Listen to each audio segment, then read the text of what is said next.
In this lecture, we'll take a look at how to use proper structure when writing programs. If we use proper structure in our programs, it makes programming a lot easier to understand. It makes it a lot easier to modify. We could have a program that's syntactically correct, but if there's no structure behind it, it's going to get really difficult to follow. It's going to get really difficult to modify it if we can't even understand what the program is actually doing. So every program has rules that have to be followed. Some of these require it in order for the program to run. Others are required to make sure we can understand our code. So the first type of rules we need to take a look at are syntax rules. And syntax rules just tell us what is legal and what is illegal to use in our programs. So let's take a look at an example. So we have 4 lines of code here, and there's actually 2 different errors that we get. We first get an error at line 2 because we're missing a semicolon at the end of the Y. So we're going to get this first compile error. And then we're going to get another error at line 4 because the variable W right here has not been declared. So would declaring W alone be enough to fix the error? And the answer is no, it's not. We're going to have to fix both of these syntax errors in order for our program to compile and run. Now, it's worth noting that a single compile error may cause other errors to appear. It's actually quite common where you might have one error that causes like 10 different compile errors. And it's also worth noting that fixing one compile error does not necessarily fix all the others. It may fix several other errors. It may even reveal additional errors. I've seen some cases where I might have like 15 compile errors, and then I fix one, and then I get 25 compile errors because I fixed one problem, but it reveals another problem. Normally, the way we address this is take a look at the very first compile error message, take care of that one, and then just keep going down the list and taking care of the next ones. Fixing one compile error could fix all the others. It could reveal some others. So it is a little frustrating, but you do need to make sure that your program is syntactically correct. The next rule we'll take a look at pertains to blanks. So we use blanks to separate numbers, reserved words, and identifiers from each other, but they cannot appear within a reserved word or an identifier. So let's give an example. Let's say I have int my value. This statement here is not valid because we have this blank right here between my and value. This is incorrect. We're not allowed to do this. This gives us an error. So that's no good. So the way we can fix that is we can combine the 2 words, get rid of the blank. We can say just int my value. This is correct. Or another way we can do this is say int and then put my underscore value semicolon. We'll close the A here. But yeah, either one of these is fine. We'll next take a look at some of the punctuation marks that are used in our programs. So a semicolon is used to terminate a statement. So just as we would have an English sentence that ends normally with a period or a question mark or an exclamation point, statements in Java or even several other languages end with a semicolon. This is also known as a statement terminator. Now, we're not talking like Arnold Schwarzenegger, I'll be back, your Terminator type Terminator. We're just talking about that ends the line on our current statement. And we have other punctuation marks as well. Curly braces are used as delimiters because what they normally do is enclose the body of a class or a method, and it sets it apart from other parts of the program. So whenever we create a method, we usually have a pair of curly braces that separates the body of that method with the rest of our program.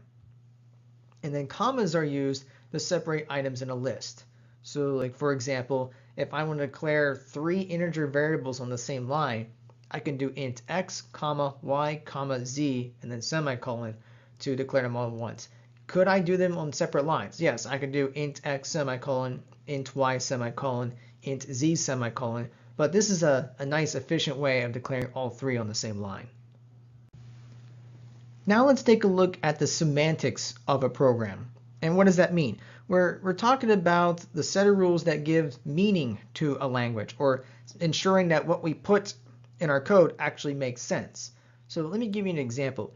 the order of precedence rules for arithmetic expressions. So we have to make sure that we're handling those correctly. The compiler is not going to detect these errors per se. So like for example, if I have 2 plus 3 times 5, or 2 plus 3 in parentheses times 5, they're both correct from a syntax perspective. We're not going to get a compiler error.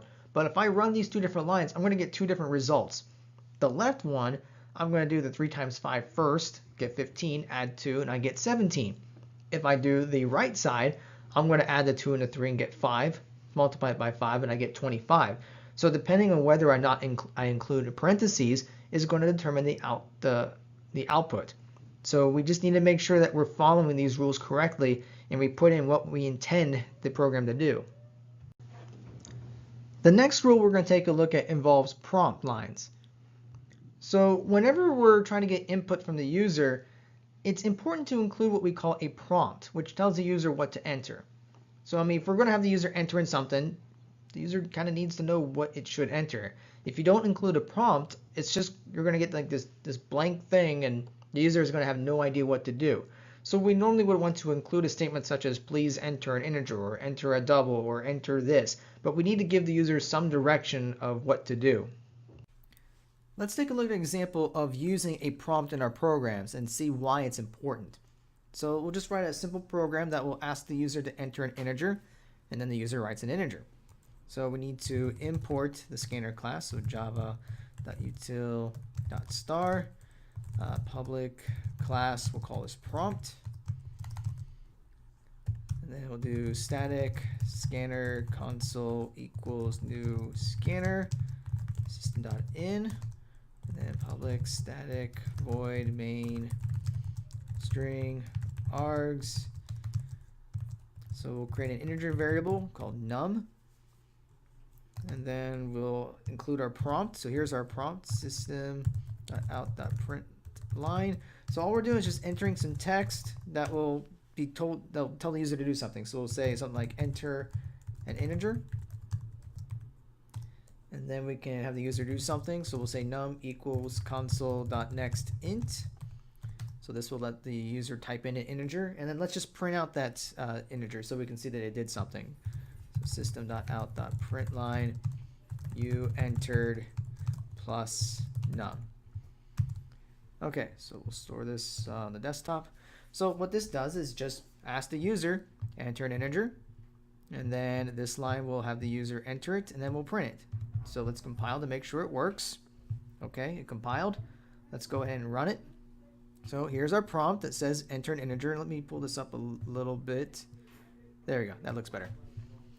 So we run our prompt, enter an integer. So this tells the user that I should enter an integer. So I'm going to enter something like 10. And sure enough, it says you entered 10. Now let's just do an example where we don't include the prompt. So we'll go ahead and compile it and run it. So here's my program, and from a user standpoint, I have no idea what I'm supposed to enter. Now I can look at the code and I can see I'm expecting an integer, but if I'm just looking at this, I have no idea what to enter. I could enter an integer. I could enter a double, a string, a character. Let's try entering a character and see what happens. That does not look good at all. Whenever you see a big block of red text like this, that means you got an error. This is called an input mismatch exception, which means you typed in data of one type that's not what the program expected. So this is just showing that we need to include prompts to let the user know what they should be entering, just to make sure that we have correct information and we make sure we're passing information that's not going to cause our program to crash like this one.